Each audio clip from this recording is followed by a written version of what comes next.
দিলু, এই জন্যই কমিউনিস্ট পার্টিটাকে ভালোবাসি। সকাল থেকে বিরামহীনভাবে এই কর্মীরা মানুষের কাছে পৌঁছে যাওয়ার চেষ্টা করছেন, কথা বলছেন, মানুষের কাছ থেকে অনেকগুলো অভিজ্ঞতাও সঞ্চয় করতে পারছি আমরা। এই পরিস্থিতিটাকে রক্ষা করতে হবে আজকের জন্য, ভবিষ্যতের জন্য, যাতে আমাদের প্রজন্মকে বাঁচাতে পারি।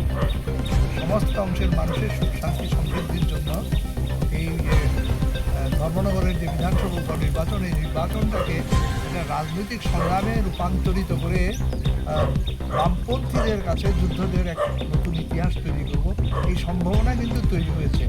এটা আপনারা অস্বীকার করতে পারবেন।